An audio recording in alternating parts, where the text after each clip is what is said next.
Selamat datang di Alur Donghua. Kali ini Mimin akan cerita novel The Crown Emperor of Eternity. Sebelum mendengarkan jangan lupa subscribe, like, komen, dan share ya biar Mimin tambah semangat. Selamat mendengarkan. Melanjutkan episode sebelumnya, tepat ketika semua orang tengah berdiskusi, dunia tiba-tiba menjadi sunyi senyap. Detik berikutnya, semua orang merasakan tekanan mengerikan yang tak terlukiskan, dengan cepat menyelimuti seluruh alun-alun.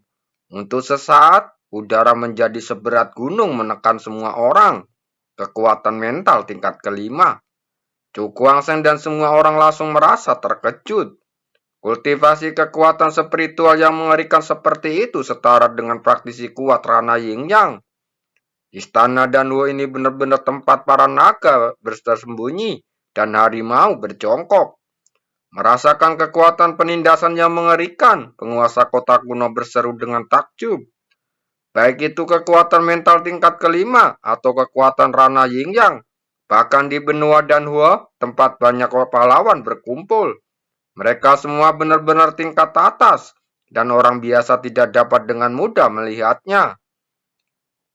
Bukan hanya mereka saja, bahkan para alkemis yang telah mencapai tingkat kelima pun diam-diam merasa ngeri di bawah tekanan yang begitu mengerikan.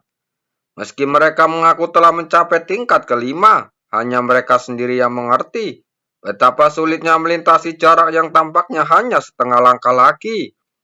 Itu adalah jurang yang sesungguhnya yang tidak dapat dilewati oleh banyak orang. Banyak orang jenius seperti mereka sepanjang hidupnya. Tidaklah berlebihan jika dikatakan bahwa jika lebih dari selusin dari mereka bergabung, mereka tidak akan mampu menahan satu gerakan pun dari seorang alkemis kelas 5. Karena kesenjangan antara keduanya terlalu besar dan tidak dapat ditutupi hanya dengan keunggulan jumlah saja. Hahaha. Sebuah tawa tua yang keras tiba-tiba menyebar dan bergema di seluruh alun-alun. Suara tawa yang keras membuat hati semua orang bergetar dan rasa kagum di wajah mereka. Chu Guangzheng diam-diam terkejut. Dia mengarahkan kekuatannya untuk membentuk penghalang tak terlihat untuk mengisolasi tawa tersebut. Setelah melakukan semuanya ini, dia menatap ke langit dengan ekspresi terkejut. Dia melihat seorang lelaki tua berpakaian biru muncul dari udara. Aura yang sangat kuat terpancar dari tubuhnya, menyebabkan seluruh ruang bergetar. Penatua ketiga Istana Danhuo dan Wei Tian. Penguasa kota kuno menatap lelaki tua berpakaian biru itu dan berkata dengan kaget. Berbeda dengan orang tua pada umumnya, tetua ketiga Istana Danhuo memiliki karakteristiknya seorang pemuda.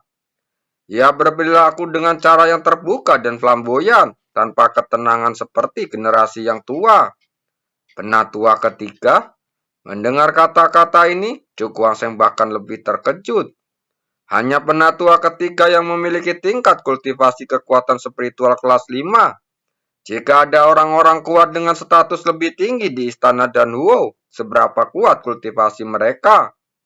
Fondasi Istana Danhuo ini dianggap sangat kuat bahkan di antara banyak benua tingkat tinggi. Dia mengepalkan telapak tangannya saat bergumam. Itu hanya kekuatan benua tingkat tinggi, tetapi fondasinya sangat kuat. Setelah bertahun-tahun, seberapa kuat benua dewa dan iblis yang dikenal sebagai benua super. Kali ini, aku harus melakukan semuanya yang aku bisa untuk memenangkan kompetisi alkimia dan memasuki menara roh untuk berlatih. Kalau tidak, dengan kekuatanku saat ini, akan sulit bagiku untuk melangkah di benua dewa dan iblis, apalagi memasuki makam dewa dan iblis. Di dalam makam dewa dan iblis pasti akan bertarung melawan musuh-musuh kuat dari semua sisi, kata Chu Guangzheng dalam hati. Pada saat ini, tetua ketiga Istana Danhuo dan Wei Tian telah muncul di tengah langit di atas alun-alun. Mata tuanya menyapu seluruh hadirin, tetapi tidak ada yang berani menatap tatapannya yang agung. Setelah beberapa saat, Dan Wei Tian perlahan menarik kembali pandangannya dan tiba-tiba tersenyum. Saya pikir setiap orang memiliki pertanyaan dalam benaknya. Mengapa orang-orang dari wilayah 10 negeri tidak muncul? Saat kata-kata ini keluar, mata banyak orang tertuju padanya langsung berkedip-kedip. Memang, keraguan ini selalu ada di dalam hati mereka. Mengapa tidak ada seorang pun dari wilayah 10 negeri yang muncul sejak mereka memasuki tempat ini? Hahaha. Melihat keraguan di mata semua orang, Dawentian tersenyum tipis saat berkata dengan keras, "Semuanya, silakan datang." Sebuah suara tua terdengar dan tiba-tiba puluhan suara angin pecah terdengar dari arah aula. Setelah itu, puluhan pemuda dan pemudi dengan berbagai pakaian muncul di alun-alun. Orang-orang dari wilayah 10 negeri. Mata Cuk Wangseng sedikit menyipit. Melihat situasi di depannya, orang-orang dari wilayah 10 negeri ini telah diundang secara langsung oleh Istana Danhuo, tetapi mereka baru saja muncul sekarang. Tetapi mengapa Istana Danhuo mengundang begitu banyak orang dari wilayah 10 negeri? Gumamnya dalam hati. Entah kenapa dia selalu merasa ada sesuatu yang tidak biasa akan segera terjadi. Orang-orang ini pasti berasal dari kerajaan surgawi Tianyun di wilayah 10 negeri. Chu Guangsheng menekan keraguan dalam hatinya dan berkata sambil menatap orang-orang dari wilayah 10 negeri itu. Kerajaan Dewa Tianyun berada di peringkat kelima di antara 10 negeri. Ini adalah wilayah yang sangat kuat dengan banyak alkemis yang terkenal di seluruh wilayah 10 negeri. Dapat dikatakan bahwa jika kerajaan ilahi Tianyun ditempatkan di benua Danhuo, maka benua Danhuo sama sekali tidak dapat disebut sebagai tanah suci bagi para alkemis. Karena tingkat alkimia kerajaan ilahi Tianyuan terjauh di atas benua Danhuo.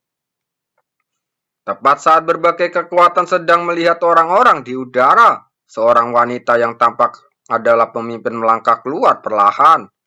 Wanita itu mengenakan rok panjang hitam ketat yang membungkus tubuhnya yang sempurna dengan lekuk tubuh yang indah. Wajahnya dingin seperti gunung es yang tidak pernah mencair, membuat orang merasakan sedikit hawa dingin di wajah mereka.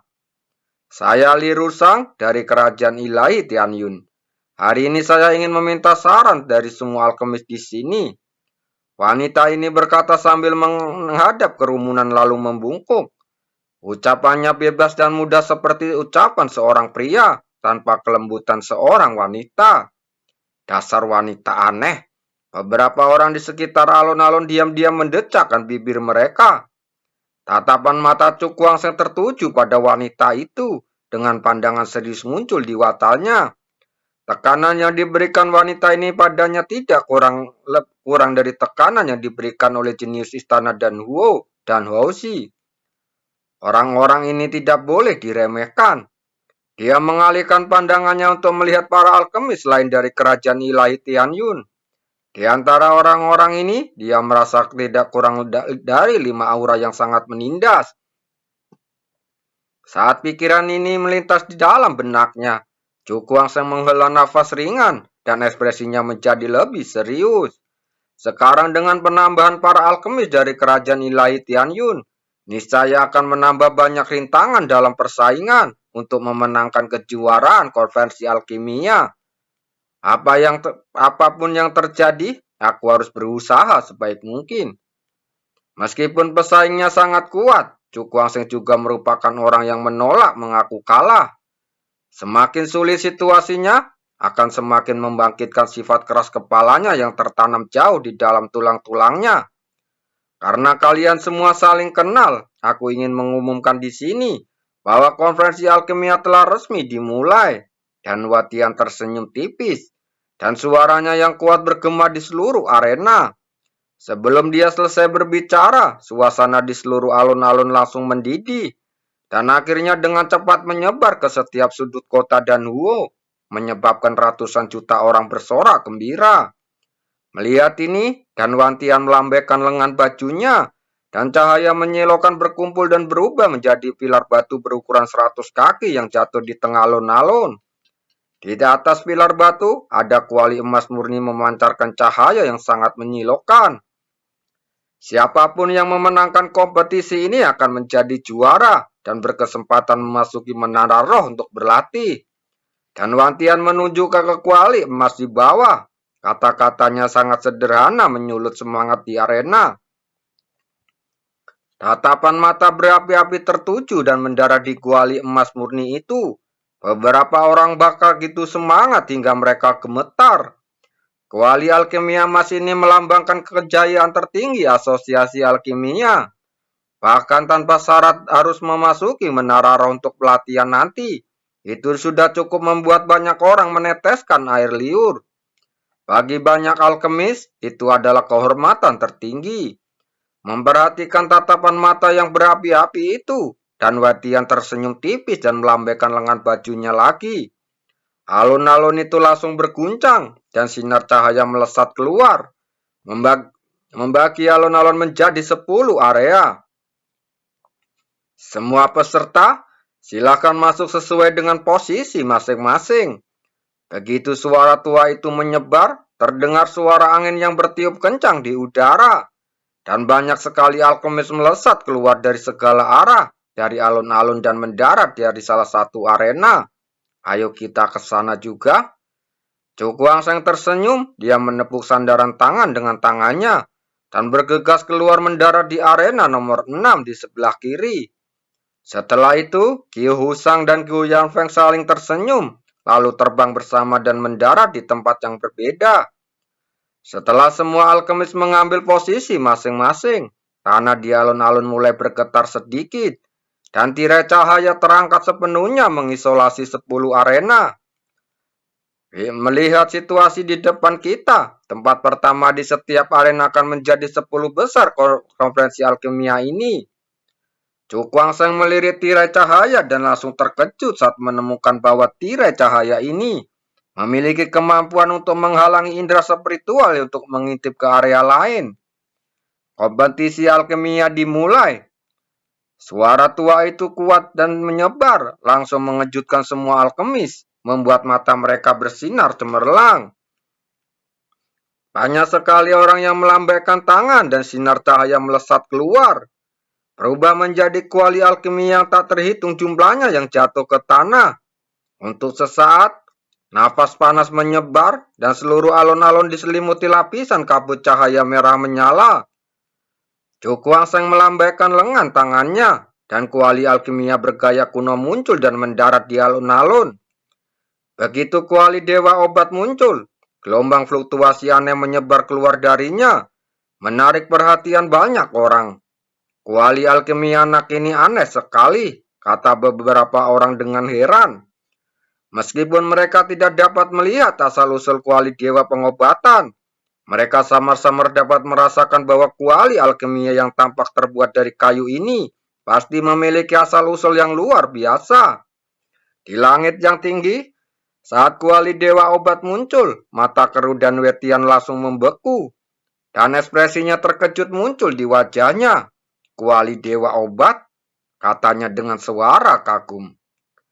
Dengan penglihatannya yang tajam, tentu saja dia tidak akan penasaran seperti para alkemis lain, dan dia langsung tahu tentang asal-usul kuali kayu ini. Bagaimana mungkin kuali alkimia yang begitu berharga dan unik jatuh ke tangan anak ini? Dan Watian berkata dengan heran, tahukah kamu, bahkan pendiri istana dan Hua mereka telah mencoba mencari kuali dewa pengobatan namun gagal. Bocah kecil yang beruntung. Dia menggelengkan kepalanya dengan rasa takjub yang masih terpancar di matanya. Bahkan dia tidak bisa menahan rasa cemburu pada saat ini. Apakah kamu Cukuangseng? Tepat ketika banyak alkemis terkejut dengan kemunculan kuali dewa obat, sebuah suara acuh tak acuh tiba-tiba terdengar. Ekspresi Cukuangseng langsung berkelebat, tatapan matanya menyapu ke arah sumber suara itu. Lalu dia melihat seorang pemuda berpakaian hitam. Siapa orang ini? Dia tampak sangat membencinya. Dia menjadi merasa bingung. Melihat keraguan di matanya, pemuda ini tampak tersenyum. Tetapi senyuman ini tampak mengandung makna yang dingin. Perkenalkan, namaku Baili Xuan dari Gunung Tianyin. Ucap pemuda itu sambil tersenyum tipis. Orang dari Gunung Tianyin? Ekspresi Chu Kuangseng berangsur-angsur menjadi dingin. Ternyata dia adalah bajingan dari Gunung Tianyin. Tidak heran dia sangat membencinya. Apa? Apakah kamu ingin membalas dendam Gunung Tianyin di sini? Tanyanya ringan. Mata Bai Lisuan berkilat dingin tetapi suaranya sangat lembut. Kamu berhutang pada Gunung Tianyin kita. Tentu saja, seseorang akan datang kepadamu untuk menagihnya, tetapi tidak di sini. Benarkah begitu? Chu Kuangseng tersenyum mengejek. Dari apa yang dikatakan Bai Lisuan, dia tahu bahwa penguasa Gunung Tianyin juga datang kali ini. Aku ingin tahu bagaimana keadaan wakil kepala gunungmu. Ia melirik Bai Lisuan dan bertanya dengan santai. Mendengar kata-kata ini, cahaya yang sangat dingin tiba-tiba muncul di mata Bai Lisuan. Walaupun Tian Jisi berhasil lolos dari kematian hari itu, ia pada dasarnya cacat. Ini merupakan kehilangan besar bagi Gunung Tianyin. Kami di Gunung Tianyin akan membuatmu membayar 10 kali lipat hutang ini, katanya dengan muram. Mendengar ini, ekspresi Chu Kuangseng tetap tenang. Jika Gunung Tianyin tidak takut kehilangan Master Gunung, silakan datang saja. Saat keduanya tengah bertarung, tiba-tiba muncul seberkas cahaya dari tirai. Cahaya di sekelilingnya dan tepat berada di depan mereka berdua.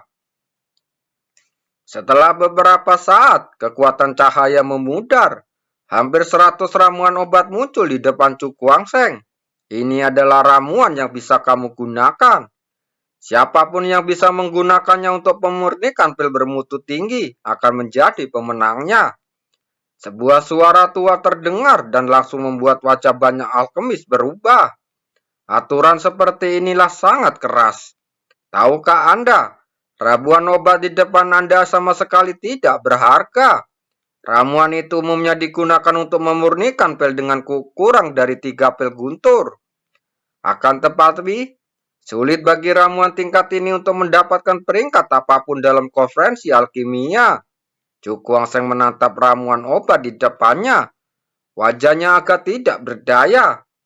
Ini mengharuskan mereka memilih beberapa bahan obat yang terbatas, yang sangat umum, dan memurnikannya menjadi pil yang berkualitas melebihi bahan obat tersebut. Kondisi yang sangat keras seperti ini mungkin tidak ada bedanya dengan menempa senjata dari batu. Untuk sesaat, semua alkemis yang hadir sedikit ragu-ragu dan tidak berani memurnikan pil dengan mudah. Karena semua orang tahu bahwa jika Anda membabi buta menggunakan bahan obat yang terbatas untuk memurnikan pil, Anda hanya akan menghancurkan peluang Anda sendiri. Mata Chu Kuangseng berkedip-kedip saat dia melihat ramuan tersebut. Tiba-tiba, sebuah ide terlintas dari benaknya, seolah-olah dia telah memikirkan sesuatu. Selalu ada sesuatu yang unik di dunia ini.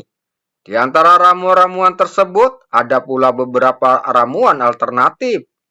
Memikirkan hal ini, dia perlahan-lahan menutup matanya, menenangkan pikirannya, dan mencari sesuatu yang tersembunyi jauh di dalam pikirannya. Kelihatannya seperti resep yang sangat biasa. Ketemu? Tak lama kemudian, Chu Kuangseng membuka matanya. Wajahnya penuh kegembiraan. Selanjutnya, terserah padamu. Dia melambaikan lengan bajunya, puluhan tanaman obat terbang keluar dan jatuh ke dalam kuali dewa obat. Api membumbung ke dalam kuali dewa pengobatan, menelan bahan-bahan obat dalam satu tenggukan dan memurnikannya pada suhu yang tinggi. Chu Kuangseng langsung duduk bersila di depan kuali dewa pengobatan, lalu memejamkan matanya. Dan dari antara alisnya keluar sebuah kekuatan mental yang dahsyat, yang kemudian menyerbu ke dalam kuali tersebut. Terima kasih.